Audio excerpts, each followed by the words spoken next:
नमस्कार। मैं दिल्ली से गुलशन पहुंचा फाइट फॉर जुडिशल रिफॉर्म से। जैसा कि आप जानते हैं कि पिछले 11 वर्षों से हमारी कोशिश हो रही है कि हम देश की सभी अदालतों के अंदर ऑडियो वीडियो रिकॉर्डिंग होनी चाहिए, ट्रांसपेरेंसी या अकाउंटेबिलिटी बढ़ेगी उससे। और हम चाहते हैं कि उसकी एक वीडियो फाइल वादी और प्रतिवादी दोनों को उनको मांगने पर मिलनी भी चाहिए। इसके लिए मैं सुप्रीम कोर्ट में आया हुआ था। हमारे साथ एडवोकेट श्री अमित कुमार पांडे मेरा नाम है और मैं जो है वही अब इसी बिंदु पर हम भी चर्चा करना चाहते हैं कि न्याय जो है न्याय सुलभ होना चाहिए और न्याय सुगम होना चाहिए। और ये प्रक्रिया काफ़ी ये जो सिस्टम है हमारा सुप्रीम कोर्ट काफ़ी बार कहता है, हाई कोर्ट काफ़ी बार कहता है कि त्वरित न्याय हो, त्वरित न्याय हो, लेकिन इतनी पेंडेंसी है हाई कोर्टों में, डिस्ट्रिक्ट कोर्टों में इतनी ज़्यादा पेंडेंसी है कि उसकी पेंडेंसी फाइल टेकअप नहीं हो पा रही है, जिस कारण से न्याय नहीं मिल पा रहा है। तमाम केसेस ऐसे हैं कि जिसमें मान लीजिए एक अपराध में 4 अभियुक्त हैं और 4 अभियुक्त में 3 की बेल हो चुकी है। एक बेल इसलिए नहीं हो पा रही है कि उसकी पेंडेंसी वो टेकअप नहीं हो पा रही है, लिस्ट बाय लिस्ट जा रही है, फ्रेश के अलावा लिस्ट जज ले नहीं पा रहा है। तो ये जो पेंडेंसी, इस कारण से आदमी को जो न्याय है वो न्याय मिलने में बहुत काफ़ी दिक्कतों का सामना करना पड़ रहा है। तो आज ये जो परिवेश बन रहा है, इससे लोगों का जो न्यायपालिका के प्रति जो भाव है, जो विचार है, वो गलत मैसेज जा रहा है समाज के अंतर्गत। हमसे भी पूछा जा रहा है कि वकील साहब 4 मुलजिम थे, 3 की बेल हो चुकी है, आखिर एक की बेल, सेम रोल है, सेम केस है, सेम अपराध है, आखिर क्यों नहीं हो रहा है? इसका जवाब मेरे पास कुछ नहीं है। अब इससे समाज में संदेश किया जा रहा है। तो न्यायपालिका से इस संबंध में न्यायपालिका को भी इस बिंदु पर सोचना चाहिए कि न्याय कैसे हम करें कि जो समाज में न्याय होना ही काफ़ी नहीं है, समाज में न्याय दिखना चाहिए कि न्याय हो रहा है। जैसे कि अभी आपने बताया कि आप लखनऊ से, मेरे ख्याल से शायद अभी बताया आपने कि हम ये जैसे अब मान लीजिए आप लखनऊ में हैं, हमारी डिमांड है कि कोर्ट के अंदर ऑडियो वीडियो रिकॉर्डिंग होनी चाहिए। अगर आज कोर्ट के अंदर ऑडियो वीडियो रिकॉर्डिंग होती तो जितना मैं समझता हूं कि आपके पास अगर उसकी फ़ाइल होती तो मैं उस फाइल को देख के समझ आता कि हमारे वकील साहब ने कितना एफर्ट्स किए, कितनी जान लगाई है।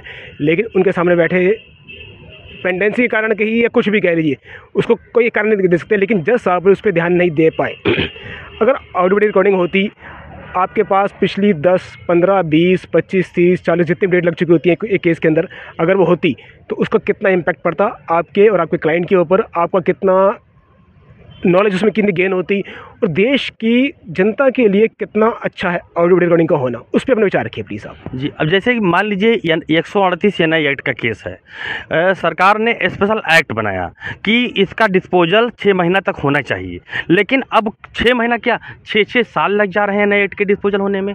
तो अब हम उसमें जो समाज का जो संदेश है, उसमें समाज में संदेश क्या जा रहा है कि सरकार ने एक्ट भी बनाया है, एक्ट के मुताबिक उस पर क्यों नहीं आखिर प्रक्रिया बन रही है। तो ये जो जीरो ग्राउंड पे जो है, जीरो ग्राउंड पे काम नहीं हो पा रहा है।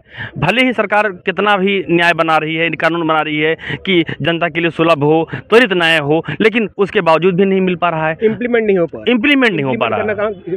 जुडिशरी का है। अच्छा, सरकार जी बिल्कुल नहीं है। तो ये दिक्कतें जो सामना जो आ रहा है, जो दिक्कतें आ रही हैं, यही आ रही हैं कि जो है वो डिस्ट्रिक्ट कोर्ट या हाई कोर्ट की इतनी पेंडेंसी है कि जो लिस्ट का फाइलें वो टेकअप ही नहीं हो पा रही हैं। सर पेंडेंसी तो है, पर क्या इस बात को आप एग्री करते हैं कि बहुत से केसेस होते हैं जो 2 से 5 डेट के अंदर निपट जाने चाहिए, उनको भी 50 डेट लग जाती है, क्यों? अब यही तो पेंडेंसी है कि उसे कौन देखेगा, उसे कैसे दिखाया जाएगा? ये तो सुप्रीम कोर्ट को देखना चाहिए भाई। ये तो काम न्यायपालिका का है, हमारा जो सर्वोच्च व्यवस्था है उसको ही ध्यान रखनी चाहिए कि हाँ कि इसको हम कैसे दूर किया करें। सर वो नहीं कर रही है। पारदर्शिता दिखाने के लिए हमारी कोशिश हो रही है कि आफ्टर ऑल देश में उसमें कैमरा लगा पड़ेगा तो कोई एक क्लाइंट है, जैसे आपने भी एक केस का जिक्र किया, उस केस के अंदर 50 डेट लग चुकी है, तो 50 डेट उसमें लगी क्यों? आज उसमें जो ऑर्डर के एक लाइन लिखी होती है, उस ऑर्डर के हिसाब से जज करना बहुत मुश्किल है कि इसको इतनी पेंडेंसी क्यों बढ़ी है। लेकिन अगर रिकॉर्डिंग हो रही होगी तो पता चलेगा एक केस के अंदर आपने कुल टोटल कितना समय दिया और उस समय का आपको क्या आउटपुट मिला। डिजिटल के युग के अंदर कम से कम रिकॉर्डिंग्स होनी चाहिए। हाँ बिल्कुल होनी चाहिए। अब हम भी जैसे हाई कोर्ट में हैं, तो हाई कोर्ट में हम क्या जवाब दे दें? एक केस में, एक अपराध में, सेम रोल में अगर 4 मुलजिम है, 3 की बेल हो गई, एक जेल काट रहा है, तो उसको हम क्या जवाब दे दें? अब वो डेट देख रहा है केवल, अरे वकील साहब आप तो डेट ही आ रहा है, आप हमारा कुछ हो ही नहीं रहा है। अब हमारे पास अगर वो रिकॉर्डिंग हो तो कम से कम हम क्लाइंट को दे सकते हैं कि हाँ आपको ये नहीं हो रहा है, या आपका नंबर आता है या आता है नहीं आता है, हमने अपना प्रयास किया, तो ये भी नहीं आ रहा है। तो इस पे जो है सुप्रीम कोर्ट को ध्यान रखना चाहिए और इस पे सुप्रीम कोर्ट को ध्यान, ऑनरेबल सुप्रीम कोर्ट को जो है जरूर इस बिंदु पर सोचना चाहिए कि कैसे न्याय हम ऐसा हो कि जो दिखे। न्याय होना ही पर्याप्त नहीं है, न्याय दिखना भी चाहिए। जैसा कि आपने देखा कि वकील साहब ने कहा कि न्याय होते न्याय दिखना भी चाहिए, और दिखने के लिए हमारे पास कोई दिव्य दृष्टि नहीं है। आज दिव्य दृष्टि ये कैमरा है। अगर ये कैमरा लगा होगा तो इसको किसी भी कोर्ट्स के अंदर जो कार्रवाई होगी, अगर आप देखना चाहें तो उसको दिखा सकते हैं, खुद देख सकते हैं और अपनी गलतियों को ठीक कर सकते हैं। इससे कोर्ट का डेकोरम सुधरेगा। वकील साहब ने गलती करी है, जज साहब ने गलती करी है, लिटिगेंट ने गलती करी है, सब के सब उसके सामने आएगा।